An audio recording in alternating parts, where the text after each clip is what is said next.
Hi అండి, welcome back to my YouTube channel Khammam Rider. Rocky ఇప్పుడే నిద్రలేచింది. మనం ఇప్పుడు మత్స్యదర్శినికి వెళ్తున్నాము. చూపిస్తానండి ఇప్పుడు మీకు. దీంట్లో చేపల ఎక్వేరియమే ఉంది. ఇది పెద్దగా ఏం లేదు, చూపిస్తాను ఒకసారి మీకు. ఇప్పుడు ఇక్కడ టికెట్ వచ్చేసి పర్ హెడ్ 50 రూపీస్ ఉందండి. ఇవ్వండి 50 రూపీస్. చిన్నపిల్లలకైతే 20 రూపీస్. మత్స్యదర్శిని లోపలికి వెళ్ళిపోదాం. చూసారు కదా, చిన్న చిన్న ఎక్వేరియమ్స్. ఇక్కడ చాలా రకరకాల ఫిషెస్ ఉన్నాయండి. పైన వాటి పేరు కూడా మెన్షన్ చేసి ఉంది. చూడండి చిన్న చేపలు ఎలా ఉన్నాయో. ఇప్పుడు ఫిషెస్ చూపిస్తాను, అన్నీ చూసి ఎంజాయ్ చేయండి.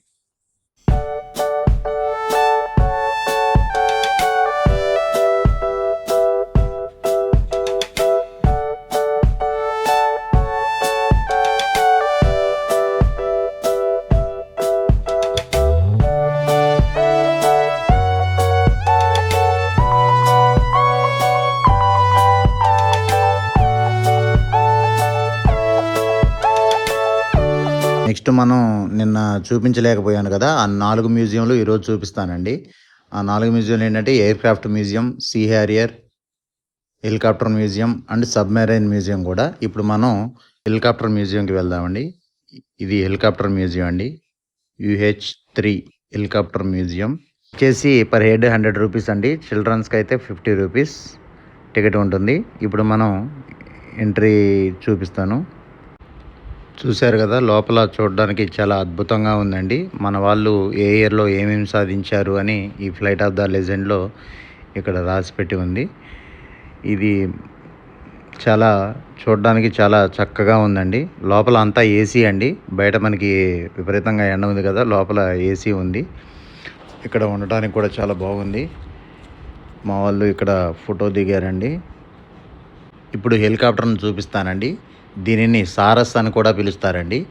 ఇది 17 సంవత్సరాలు మన రక్షణ దళంలో ఉపయోగించుకొని తర్వాత దీనిని మార్చి ఇక్కడ మ్యూజియంగా పెట్టారండి. ఇది సముద్ర పర్యవేక్షణ, రక్షణ విభాగాల్లో చాలా ఒక ప్రత్యేక స్థానం సంపాదించుకుందండి. 17 ఇయర్స్ వాడుకున్న తర్వాత ఇక్కడ పెట్టారు దీన్ని మ్యూజియంగా మార్చి. హెలికాప్టర్ నిర్మాణాన్ని చాలా దగ్గరగా ఉండి చూడవచ్చండి. దీనిలోకి వస్తే ఫోటోలు దిగడానికి మంచి స్పాట్లు ఉన్నాయి. ఇవన్నీ చూశారు కదా, లోపల పర్సన్స్ ఇక్కడ కూర్చున్నట్టు సృష్టించారు. ఆపరేషన్ బ్లాక్ ఉంటుందండి. ఇవన్నీ ఇక్కడ 3 to 4 మెంబర్స్ కూర్చోవచ్చు.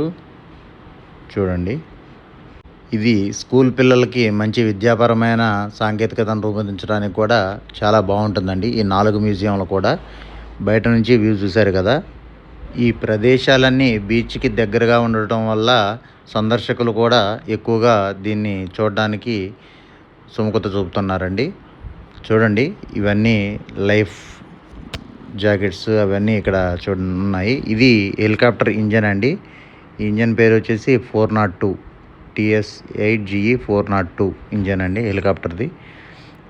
ఇప్పుడు చూశారు కదా, ఇవి ఫైటర్ జెట్స్ అండి. ఇప్పటికి 2-3 వెళ్ళాయి వెంటనే. మరి ఎక్కడికి వెళ్తున్నాయో తెలియదు మనకి, మీకు చూపిద్దామని షూట్ చేశాను. నెక్స్ట్ మనం వచ్చేసి సీ హ్యారియర్కి వెళ్దామండి.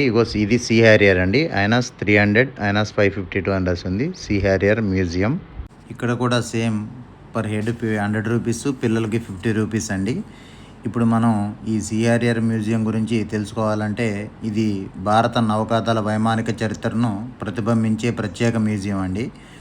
ఇది వచ్చేసి ఆర్కే బీచ్ వద్ద ఉండి పర్యాటకులకు, డిఫెన్స్ అభిమానులు ఉంటారు కదా, వాళ్ళకి ఎంతో ఇంట్రెస్టింగ్గా ఉంటుంది. ఈ మ్యూజియంలో భారత నౌకాదళంలో సేవలు అందించిన సీ హ్యారియర్ యుద్ధ విమానాన్ని మనం చూడవచ్చండి. ఇది ఎలా ఉంటుందంటే, సీ హ్యారియర్ అనేది ఇది స్ట్రైట్గా నిలువుగా టేకాఫ్ అయి మరి ల్యాండింగ్ కూడా నిలువుగానే ఇద్దండి. ఇది దీని ప్రత్యేకమైన ఇది చెప్పుకోవచ్చు. ఈ ప్రత్యేక ఫైటర్ జెట్ భారత నౌకాదళం ఇది 1980లో ఈ విమానాలను వినియోగంలోకి తెచ్చారండి, ఈ సీ హ్యారియర్ అనే వాటిని. ఇది ముఖ్యంగా INS విరాట్ వంటి యుద్ధ నౌకలపై పనిచేసాయండి. ఇవ్వండి ఇప్పుడు మీరు చూసారా, INS విరాట్ R-22.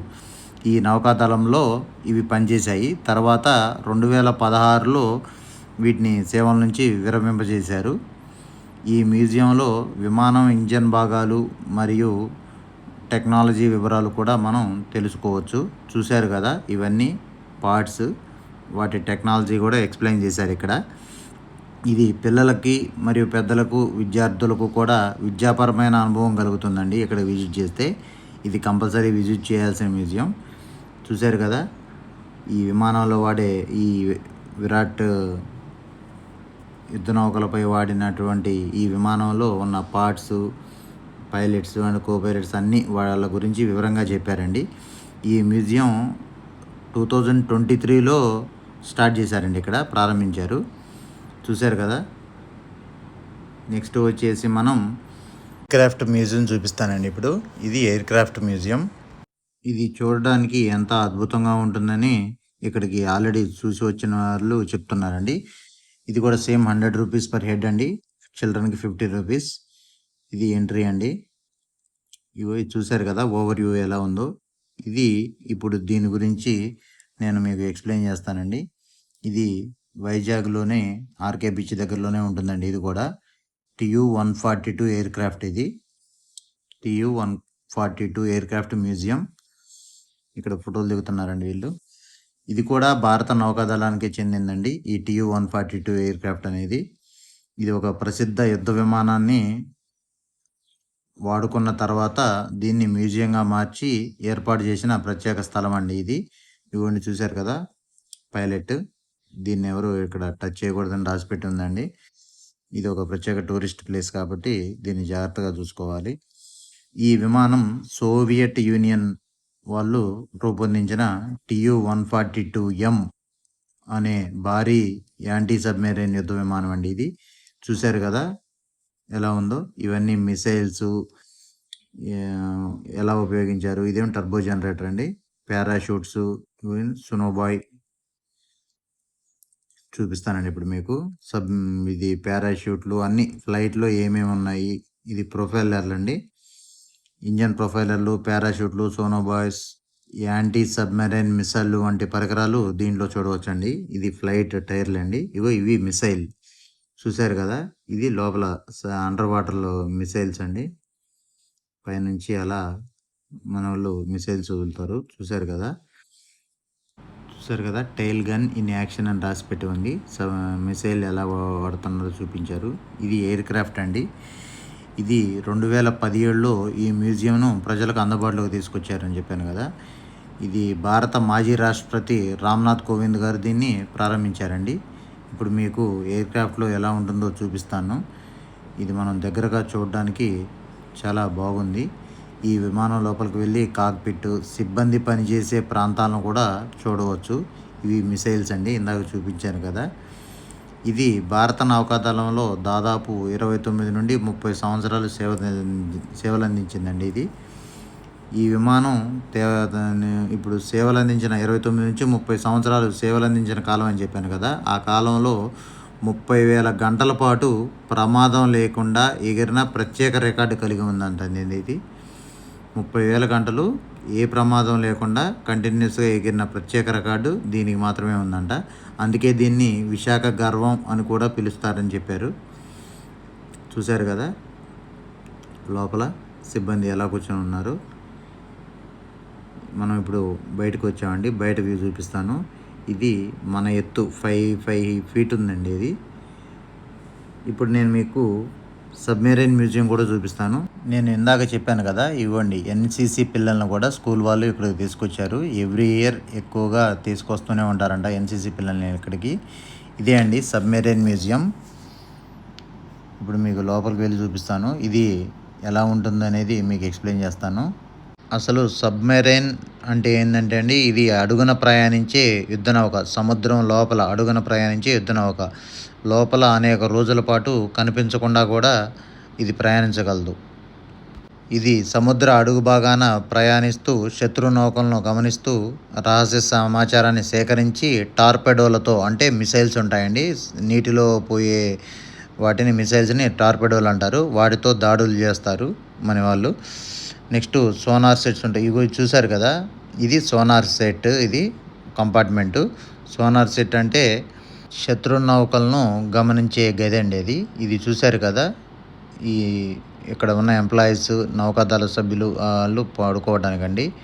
ఇది కంపార్ట్మెంట్ కూలర్ అండి, వేడి గాలిని చల్లబరుస్తూ ఉంటుంది. ఈ మ్యూజియం భారతదేశంలోనే అత్యంత ప్రత్యేకమైన మ్యూజియంలో ఒకటండి. ఇది నిజమైన యుద్ధ సబ్మెరైన్ను మ్యూజియంగా మార్చి ఏర్పాటు చేశారు. ఈ సబ్మెరైన్ పేరు ఐఎన్ఎస్ కురుసరా. ఇది సోవియట్ యూనియన్లో నిర్మించబడిన ఫాక్స్ట్రాట్ తరగతి సబ్మెరైన్ అంటండి. ఈ సబ్మెరైన్ భారత నౌకాదళం అనేవాళ్ళు మన నౌకాదళం 1969లో సేవల్లోకి తీసుకుంది. 1971 ఇండోపాక్ యుద్ధం జరిగింది కదా, ఇది కీలక పాత్ర పోషించింది ఆ యుద్ధంలో. దాదాపు 31 సంవత్సరాలు భారత నౌకాదళానికి సేవలందించి తర్వాత 2001లో రిటైర్ అయిపోయింది ఇది. తర్వాత దీన్ని మ్యూజియంగా మార్చి 2002లో ప్రజలకు అందుబాటులోకి తెచ్చారండి. ఈ సబ్మెరైన్ను మనం చూస్తే లోపల ఎలా జీవించారో కూడా తెలుసుకోవచ్చు. కంట్రోల్ రూమ్ ఉంటుంది, సోనార్, రాడార్ గదులను చూడవచ్చు. సబ్మెరైన్లో సైనికులు ఎదుర్కొనే కష్టాల గురించి కూడా మనం తెలుసుకోవచ్చు అండి. ఈ సబ్మెరైన్ వచ్చేసి పొడవు 91 మీటర్లు ఉందండి. లోపల చాలా ఇరుకైన ప్రదేశం ఉంటుంది. ఇంతటితో మనం 4 మ్యూజియంలు కూడా చూసామండి, అయిపోయింది. ఇక మనం రూమ్కి బయలుదేరటమే. ఇంకా పిల్లల్ని లోపలికి కూడా పంపించలేదండి వీళ్ళు. ఇవన్నీ మనం హోటల్కి వచ్చేసాము. ఇప్పుడు సర్దుకొని మనం వెహికల్ తీసుకొని ఖమ్మం బయలుదేరిపోవటమే డైరెక్ట్గా. ఇప్పుడు మధ్యాహ్నం 12 అయిందండి. చూశారు కదా, వచ్చేసాము. అన్ని లగేజ్ సర్దుకున్నాము, వెళ్ళిపోదాము. ఆర్కే బీచ్కి ఇక బాయ్ బాయ్ చెప్పేద్దామండి. ఈ 4 రోజులు చాలా ఎంజాయ్ చేసాము, చాలా బాగుంది. ఇక్కడ నాకు అన్నిటికంటే నచ్చింది మ్యూజియంలు అండి, చాలా బాగున్నాయి. ఇవన్నీ చూశాను కదా. ఇప్పుడు నేను హైవేలో జర్నీ చేసేటప్పుడు 80 దాటి వెళ్ళనండి, ఇంతకు మించి. ఇప్పుడు మనం హైవే ఎక్కేసాము. నేను మీకు ఎక్కువగా ఇప్పుడు చూపెట్టడానికి ఏమీ లేదండి, కాకపోతే వైజాగ్ టు ఏమేమి ఉన్నాయని ఖమ్మం వెళ్ళడానికి మధ్యలో ఏమేమి ఉన్నాయో చూపిస్తాను. ఇవ్వడండి, మనం అన్నవరం దగ్గరకు వచ్చేసాము. ఇగో రైట్ సైడ్ అన్నవరం. స్ట్రైట్గా వెళ్తే ఇప్పుడు ఇది ఖమ్మం దేవరపల్లి హైవే ఎక్కొచ్చండి. ఇటేపు చాలా డిస్టెన్స్ దగ్గర దగ్గర 100 కిలోమీటర్స్ వరకు తగ్గుతుందండి మనకి. హైవే కూడా చాలా బాగుంది. చూశారు కదా, ట్రాఫిక్ కూడా చాలా తక్కువగానే ఉంది మధ్యాహ్నం కాబట్టి. ఇవన్నీ నల్లజర్ల, ఏలూరు, విజయవాడ. మనం విజయవాడకు వెళ్ళకుండానే మనం ఖమ్మం వెళ్ళిపోవచ్చు అండి. మధ్యాహ్నం లంచ్ చేయడానికి దేవరపల్లి హైవే ఎక్కాక ఆగాము. ఇప్పుడు 3 అయింది. అలనాటి తెలుగు రుచులు అంట, బాగుంది. ఫుడ్ మాత్రం బాగుందండి. ఎవరైనా ఇటు సైడ్ వస్తే అక్కడ టేస్ట్ చేయొచ్చు. ఫుడ్ చాలా బాగుంది. ఇదే అండి మనకి దేవరపల్లి నుంచి ఖమ్మం హైవే. ఇక్కడ నుంచి ఒక 200 కిలోమీటర్స్ దాకా ఉంటుందండి మనకి. ఇక్కడ టోల్ గేట్లు ఇప్పుడు మన హైదరాబాద్ ఔటర్ రింగ్ రోడ్లో ఎలా అయితే ఉన్నాయో అలానే పెట్టారండి. మనం ఎంత దూరం ప్రయాణిస్తే అంతవరకే టోల్ కట్టడం అనమాట. ప్రతి ఊరికి లెఫ్ట్ సైడ్లో దిగేటప్పుడు ఎగ్జిట్లోనే టోల్ గేట్ వసూలు చేస్తారు. చూశారు కదా, నైట్ మనం ఖమ్మం దగ్గరకు వచ్చేసాము. ఇప్పుడు 6 అయిందండి. ఇది ఖమ్మం ఇంకొక 5 కిలోమీటర్స్ ఉంది. నైట్ 6:30 అయిందండి. చూశారు కదా, ఐ హోప్ ఈ వీడియో మీకు నచ్చిందని అనుకుంటున్నాను. ఈ వీడియో కనుక మీకు నచ్చినట్టయితే please share, like and subscribe my YouTube channel Khammam Rider. Thank you అండి. ఇవన్నీ మనం ఖమ్మం లోకల్లోకి వచ్చేసామండి. ఇప్పుడు మనం బయలుదేరిన ప్లేస్కి మళ్ళీ రిటర్న్ చేరుకున్నాము. ఇది బైపాస్ రోడ్ అండి. హైదరాబాద్ వెళ్ళాలంటే రైట్ సైడ్ వెళ్ళాలి, ఖమ్మం లోకల్లోకి వెళ్ళాలంటే ఇదండి. ఇప్పుడు మా ఉండే అపార్ట్మెంట్ బిల్డింగ్ కూడా చూపిస్తానండి. ఇవ్వండి, దగ్గరకు వచ్చేసాము. Sankranti Vamsi complex, SBI bank ఉంది కదండి కింద, ఇదే మా అపార్ట్మెంట్. కిందంతా కమర్షియల్ అండి, పైన మేము ఉండేది పెంట్ హౌస్లో. ఇదే మన ఇల్లు. ఇక్కడికి వచ్చేసాం. థ్యాంక్ యూ అండి. నచ్చితే కనుక నా ఛానల్ని సబ్స్క్రైబ్ చేయండి please. Thank you. Bye bye. See you in next vlog.